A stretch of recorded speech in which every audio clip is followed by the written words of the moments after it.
तो नमस्कार दोस्तों, स्वागत है आपका हमारे यूट्यूब चैनल में। दोस्तों, आज की एक नई वीडियो मैं लेके आया हूँ वापस एनडीए पुणे ग्रुप सी के बारे में। दोस्तों, पिछली वीडियो जो मैंने बनाई थी उस पर ज़्यादातर फोकस मैंने एमटीएस पे किया था और एलडीसी पे किया था। लेकिन आज की वीडियो में हम सभी ट्रेड टेस्ट के बारे में जानेंगे। क्या ट्रेड में कौन से स्किल टेस्ट होते हैं, क्या क्या कराया जाता है, वो डिटेल में जानेंगे और ये भी बताएंगे कि आपको किस बात का ध्यान रखना है। सबसे पहले इन सब चीज़ों से पहले मैं आपको ये बताऊंगा कि जो बच्चे जिनका भी एडमिट कार्ड आया है उनके लिए बहुत ही सुनहरा मौका है एनडीए में जॉब करने का। उनकी जॉब लग सकती है अगर उनकी तैयारी बढ़िया हुई। आप अभी तो पूरा फोकस करो अपने रिटन एग्ज़ाम पे, क्योंकि यहाँ पे रिटन एग्ज़ाम ही जो होता है वो मेन होता है। उसके बाद अगर आप थोड़े बहुत भी फिट हुए या थोड़े बहुत भी अगर आपको नॉलेज है अपने ट्रेड का तो आप पास कर जाओगे। बाकी जो सबसे इम्पोर्टेंट होता है वो रिटन एग्ज़ाम ही होता है। रिटन एग्ज़ाम जो होता है वो बहुत सारे बच्चे देते हैं, लगभग 10-15 हज़ार बच्चे जो होते हैं वो रिटन एग्ज़ाम देते हैं।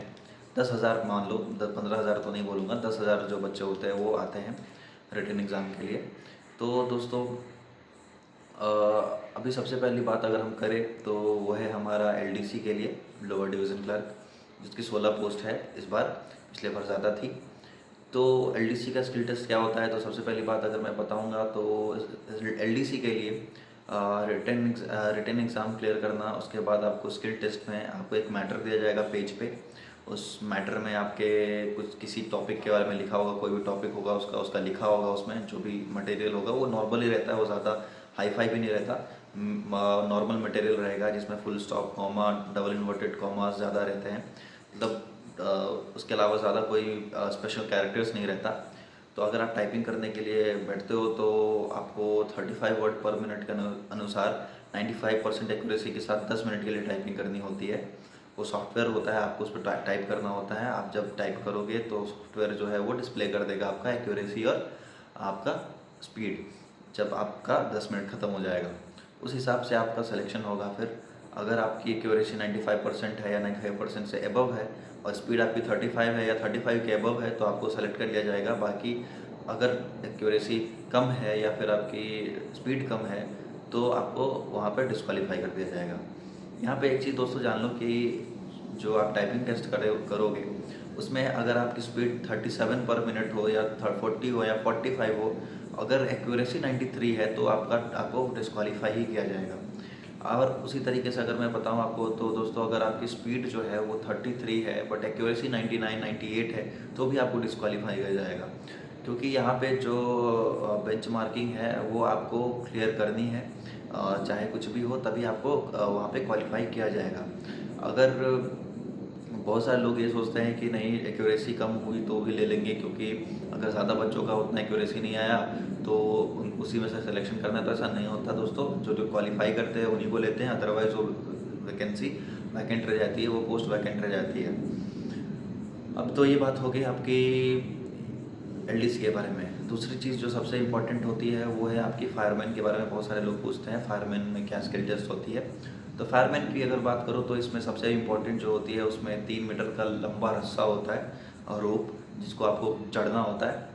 और चढ़ने के उसके अलावा आपको 65 केजी के वेट के साथ आपको 200 मीटर दौड़ना होता है 96 सेकेंड्स के अंदर।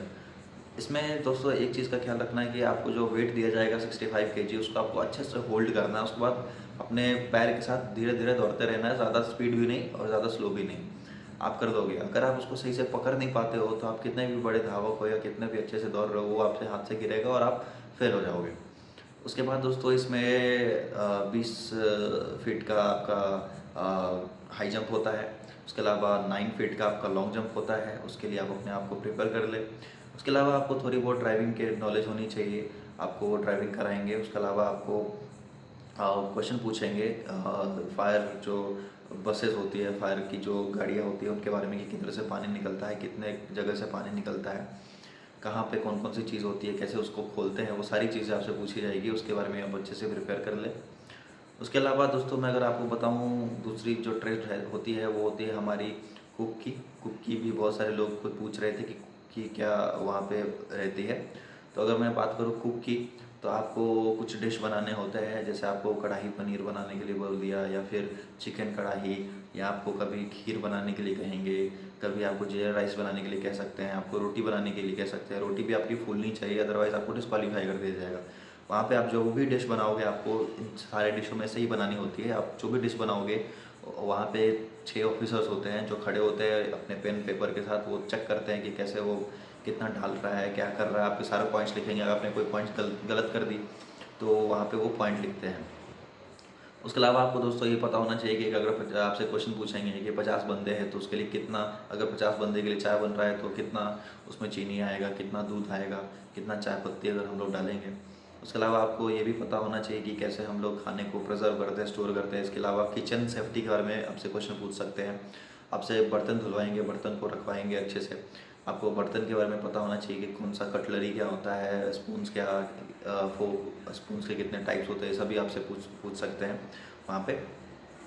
इसके अलावा अगर आपको दोस्तों बताऊँ तो तीसरी जो है वो है आपकी साइकिल रिपेयरर की। साइकिल रिपेयरर में क्या होता है, तो साइकिल रिपेयरर में आपको सिंपली कोई भी साइकिल दी जाएगी, आपको उसको कहेगा कि इसको ठीक करो। किसी की बॉल ख़राब होगी, किसी की वो आगे का जो हैंडल होता है वो ख़राब होगा, उसको आप वो पूछेंगे। उसके अलावा ये भी पूछेंगे उसमें कौन कौन से, आपको वो कोई ख़राब साइकिल दे देंगे और आपसे पूछेंगे कि बताओ इसमें कौन सी चीज़ें लगेंगी जिससे वह सही होगा। आपसे क्वेश्चन पूछ सकते हैं, साइकिल के बारे में अलग अलग तरह के क्वेश्चन पूछ सकते हैं आपसे। तो साइकिल के बारे में जो जिनको अच्छा नॉलेज है वही जो है वो एक स्किल टेस्ट में जाएं और पता करके जाएं, थोड़ा पढ़ के जाएं साइकिल के बारे में, कौन से इंस्ट्रूमेंट्स का क्या नाम होता है। आपसे स्क्रू ड्राइवर का इस्तेमाल होगा, इससे ये भी क्वेश्चन पूछेंगे कि इसको टाइट करने के लिए कौन से नट्स के को टाइट करने के लिए कौन सा इस्तेमाल करते हैं, वो सारे क्वेश्चन पूछेंगे। इसके अलावा जो सबसे बड़ी जो होती है वो सबसे ज़्यादा जो क्वेश्चन पूछ रहे थे वो CMD के बारे में, सिविल मोटर ड्राइवर के बारे में पूछ रहे थे। तो सिविल मोटर ड्राइवर का जो होता है ड्राइविंग टेस्ट होता है, उसमें आपको 8 शेप होता है, 8 शेप पे आपको बनाना होता है, ड्राइव करके 8 बनाना होता है आपको। उसके अलावा आपको दोस्तों आपसे रिवर्स में पार्किंग कराई जाती है L शेप में। उसके अलावा आपसे क्वेश्चन पूछ सकती है दोस्तों ट्रैफिक साइंस के बारे में, कुछ खराबी होगा तो उसके बारे में उसको कैसे ठीक करेंगे, कार्बोरेटर, ये सब तरह के क्वेश्चन पूछे जाते हैं। तो आपको नॉर्मल जो खराबी होती है, जो नॉर्मल खराबी हो जाती है उसके बारे में, उसको कैसे ठीक करना है ये भी आपको पता होना चाहिए। इसके अलावा ट्रैफिक साइंस के बारे में पूछेंगे, ड्राइविंग के करते समय कौन से ट्रैफिक साइन का क्या मतलब होता है, कब गाड़ी किधर चलानी है, कैसे ओवरटेक करनी है, ये सारी क्वेश्चंस आपसे पूछे जाएंगे वहाँ पे, ओरल तरीके से पूछे जाएंगे। उसके अलावा दोस्तों अभी कुछ पोस्ट है जैसे कि जो जिसके बारे में ज़्यादातर लोग जो होते हैं वो जानते हैं, जैसे कारपेंटर हो गया, उसमें आपको कोई भी वुड दे देगा, उससे आपको काट के कोई शेप बनाने के लिए कहेगा या बॉक्स बनाने के लिए कहेगा। इस तरीके से आप उसको भी स्किल टेस्ट में पास कर सकते हो। बाकी दोस्तों MTS का मैंने पिछले वीडियो में बताया था, तो आप उसके पिछले वीडियो में देख सकते हो, क्योंकि इस बार MTS का बहुत ज़्यादा भर्ती है, बहुत ज़्यादा वैकेंसी है, तो बहुत सारे लोग जो होंगे वो MTS से रिलेटेड होंगे, इसलिए मैंने उससे पहले वीडियो बना दिया था। तो आप पिछले वीडियो पर जाएँ और उसको देखें। अगर अभी भी आपको दोस्तों कोई डाउट रह गई है तो प्लीज़ कमेंट करें, मैं आपकी बात ज़रूर दूंगा, आंसर आपको ज़रूर दूंगा। बाकी जिनको भी डॉक्यूमेंट से रिलेटेड कोई प्रॉब्लम है वो मेरे टेलीग्राम से जुड़ सकते हैं, वो टेलीग्राम पे क्वेश्चन पूछ सकते हैं। सिर्फ मैं ही नहीं, वहाँ पे बहुत सारे लोग जो होते हैं वो डिस्कशन करते हैं और बहुत सारे लोगों को डाउट्स क्लियर होता है, जो एक जगह के है वो एग्ज़ाम देने के लिए अपना ट्रैवलिंग प्लान कर सकते हैं, जर्नी प्लान कर सकते हैं। तो टेलीग्राम पे भी मेरे साथ ज़रूर जुड़े। बाकी मेरे चैनल को सब्सक्राइब करें, लाइक करें एंड सपोर्ट करें। Thank you.